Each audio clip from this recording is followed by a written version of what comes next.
Hi, everyone. My name is Stephen Kilger, and I'm the managing editor of Feed and Grain and the host of the Feed and Grain podcast. Thank you so much for joining me today as we dive deep into the issues affecting the feed manufacturing, grain handling, and allied industries.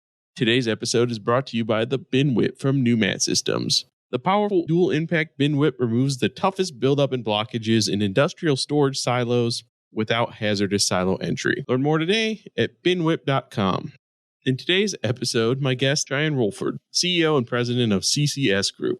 We talk about concrete inspections, when the concrete structures on your facility should be inspected, what to expect during the inspection process, what kind of information is gathered, and some of the newest technology that's being used in the field today.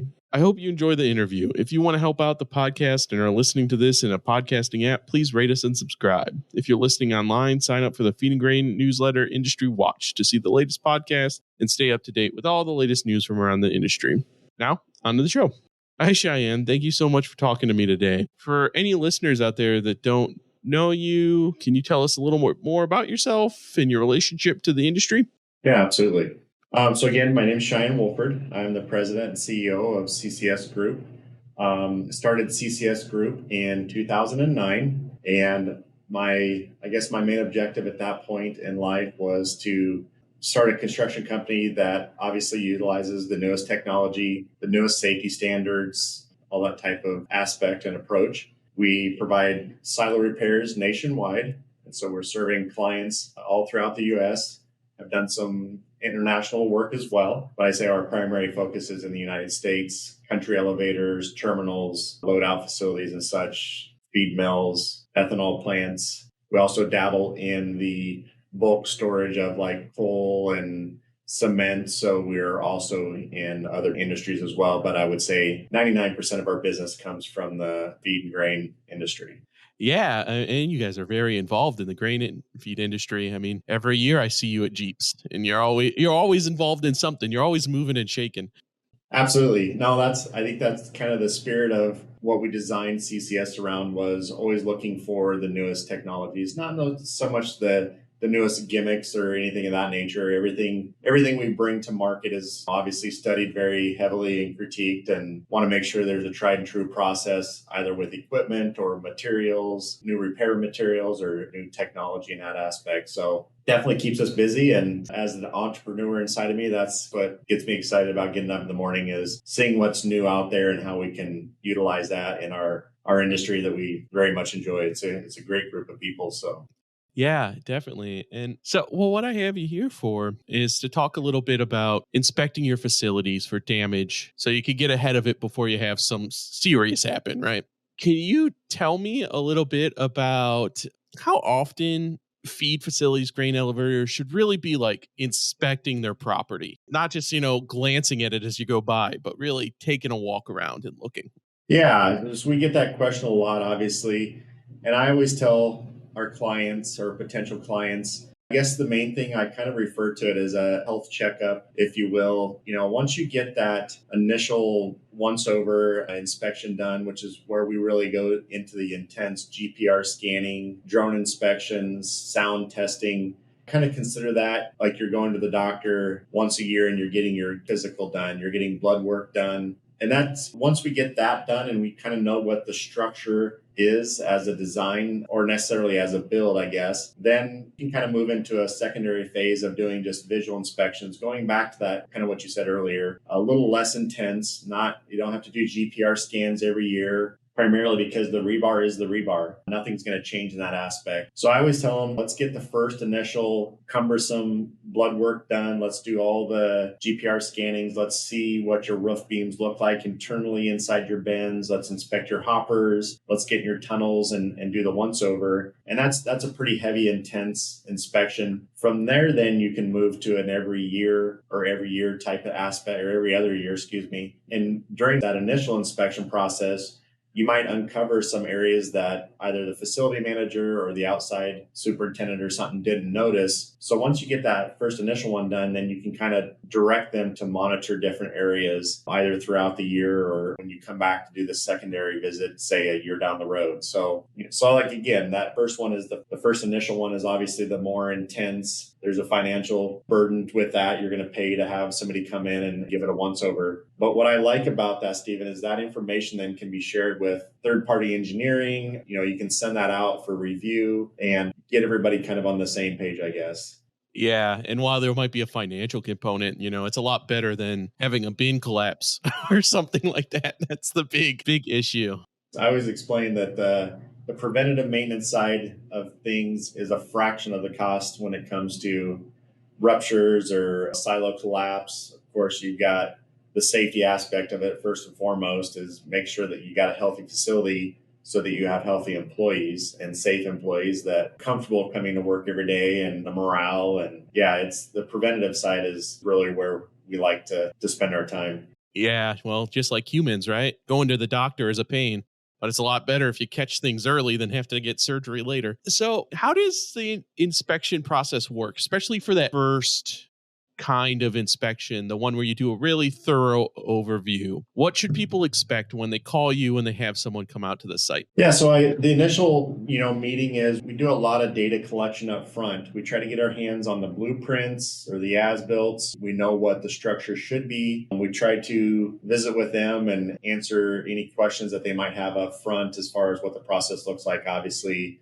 do the bins need to be empty? Do they need to be full? Can we be receiving grain? Can we be shipping grain? So we just try to get on the same page of what is your operations doing that particular day? How can we be as less intrusive as possible? Obviously, if we, are needing to have a boom lift set up and do GPR scannings and stuff, then we'll have to have some sort of traffic control or something. But again, just kind of getting into the nuts and bolts of what are you seeing as a client? Show us the areas that you're concerned about, and just do a good walkthrough with them of what they have going on, what the history of the facility is, finding out what the facility was built for. Was it just a storage facility? And now all of a sudden we are using it as a kind of a centralized loadout type of situation for that client. So just a lot of fact gathering meetings, I guess, up front, if you will, phone calls, meeting with the operations team, the marketing team. And then the second phase of that is now, what do you want to use the facility for in the future? So as we start the inspection process, we kind of had that in the back of our heads of saying, okay, they're going to add a larger leg, or they're going to put a discharge in somewhere, or they're going to try to increase their rail loadout size or whatever. So just then getting a futuristic view of what's your intentions for the use down the road. And so that kind of is our kickoff meeting that just allows us to kind of get an understanding of what do you have and where do you want to go. And then from there, we really just start the process, kind of try to stay out of sight, out of mind. We move into a majority of the time doing GPR scanning. So that's ground penetrating radar, where we're doing scans from top to bottom, utilizing a boom lift, scanning and checking for every horizontal piece of rebar that's in that facility. And then that typically moves into the drone inspections. And from there, the drone inspections are always kind of fun because you start out with a plan and typically doesn't end the exact way you planned it. It's like, oh, so since you can see this so well, then I think we should drop the drone into a different silo over here. Can you answer this question for me? And so oftentimes we go in with a very detailed plan of which silos we're inspecting, what areas we're looking for. And I would say oftentimes it ends up going not in a totally different direction, but an additional direction of saying, okay, I didn't realize you guys could capture those photos or the videos so well, or that we're getting an actual LiDAR map of the facility. And so a lot of times we're asked, and it just happened a couple of weeks ago, of once we started the inspection, the on-site gentleman that was managing the facility said, I had no idea that you could get these pictures. Would you mind dropping the silo into bin number 10? Because we have a lot of water leaking into that bin. Can you tell us where it's coming from? And it just so happened on a rainy day that we could drop down and actually see right where that water was coming from, because it was cleaning the dust off the interior wall of silo where that water was entering the bin. So again, those kind of those additional moments where you kind of go into it with a plan, but then they're like, oh, by the way, since you're here. And we, again, just on that same exact facility, they had an electrician that was running new bin temp cables for them and actually was really wanting a picture of the footprint of the whole facility. So we were able to launch our external drone and get him the picture that he needed then to start drawing his plans out and such. So it's always kind of fun to do those additional services and make people's day and hopefully make that project a little bit easier for them. So that's kind of the typical day in the life of the inspection process. And then obviously wrap that up at the end of the day with sharing the information that we found. Oftentimes we'll pull up the videos right there with the client and show them what we looked at, what we found. And if we didn't quite get the picture we wanted or the video that wasn't clear and we need to go back, then that's the great part too, is it's such easy entry that all you got to do is go back up to the roof or go in through the side of the silo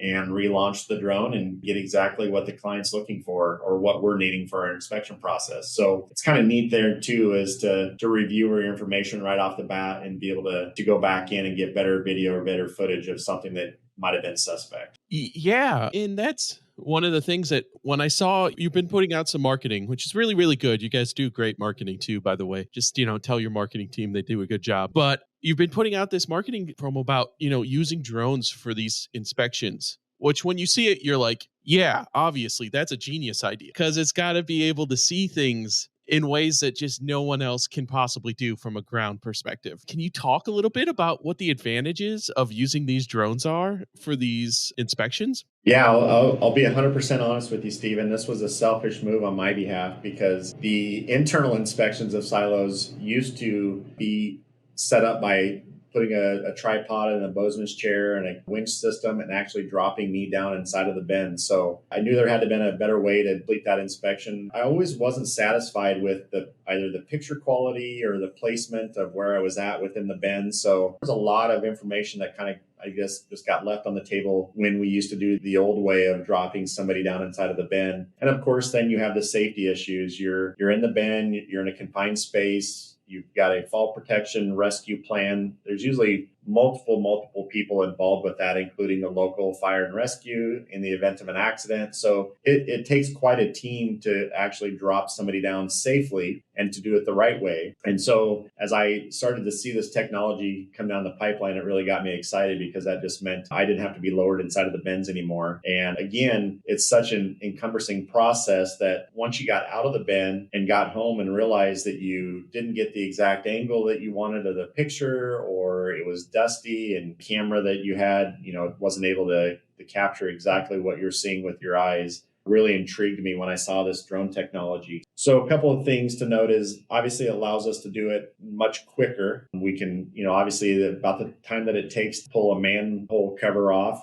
and drop down inside of a bin is anywhere from 10 to 15 minutes per inspection. So that's kind of nice, is it really eliminated that from being a 2-hour process to about a 10 to 15 minute process. I touched base on it a little bit earlier, but the safety side of it is huge. No more human entry. And as we know in our industries, that's kind of our goal, is zero human entry. That's where we're going with all the different loading systems and hoppers and augers and such, as we don't want to have anybody in those bins if possible. So that's been a nice addition for us as well. Other notes would be the whole time the drone is deployed and in the bin, you're capturing 4K video. So oftentimes we get home and we're reviewing those videos and in high definition on a flat screen TV, and we actually see more than what we obviously saw on a little 12-inch tablet while we were flying the bin in person. So it's kind of neat to get back and review that video with those 4K and high definition videos and see the different things that you didn't see even when you were on site. And then, of course, while you're doing that, you're able to catch what we call POIs, which are points of interest. So if we are on the bin deck and we're flying around and we see a major horizontal cold joint or a roof beam or a truss that isn't positioned right or potentially failing, not only can we take 4K videos of that, but we also can take some still photos of that so that those photos can be shared very easily. And again, high resolution so they can be blown up and studied. So that's another nice objective of that, is the POIs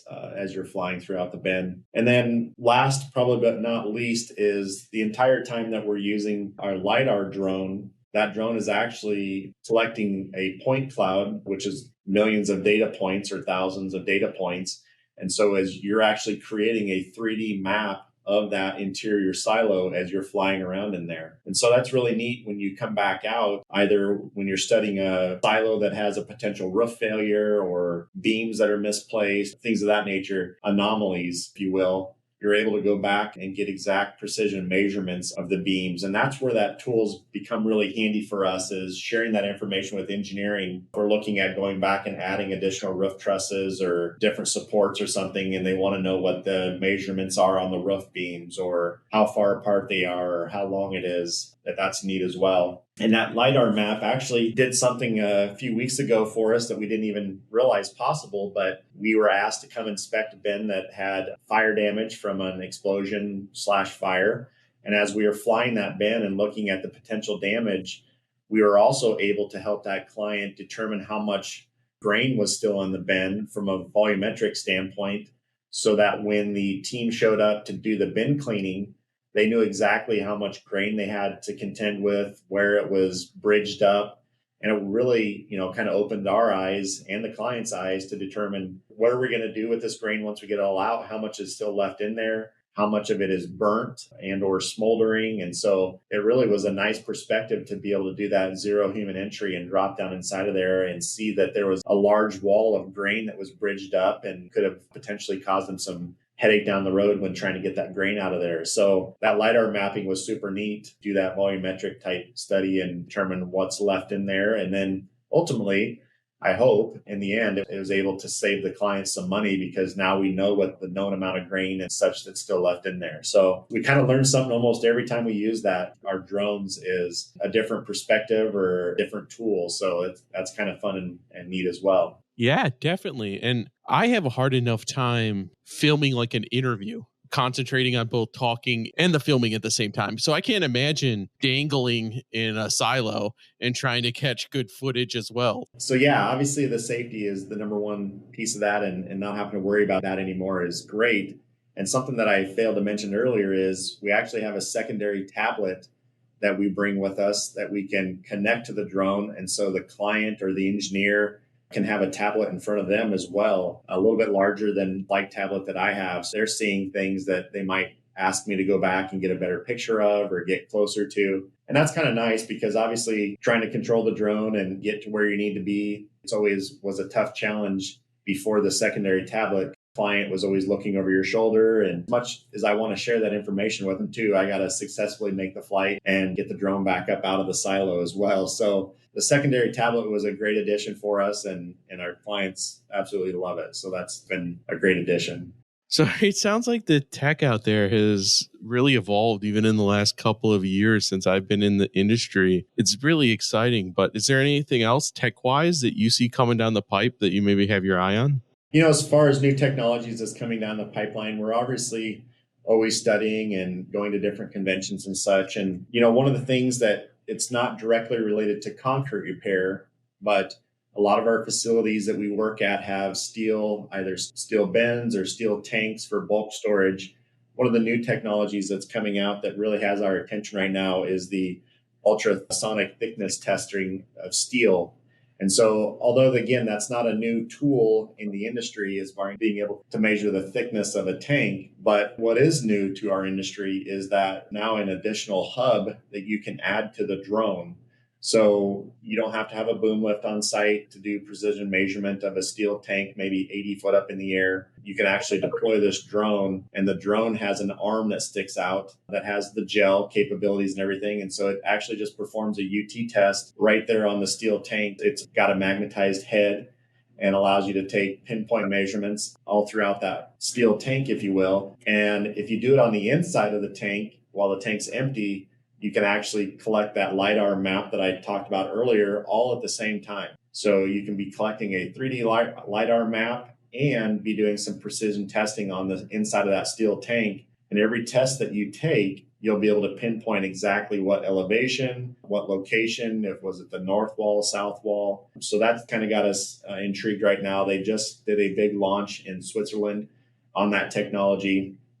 And here in May, they're going to do some training on that here in the States. So we're really looking forward to getting our hands on that technology, because oftentimes, like I said, we have clients that either in the ethanol industry or different aspects where they're doing bulk storage of some sort of a material in these welded steel tanks. So we're really looking forward to seeing what that has to offer for us and our clients. Yeah, it sounds really cool. You'll have to come back on when you get that technology in use, and we'll be able to talk about it. So if people want more information, where should they go? Yeah, absolutely. If you want information on either all the aspects of the repairs that we offer, the drone inspections, GPR, you can go to our website, which is ccsgrouponline.com.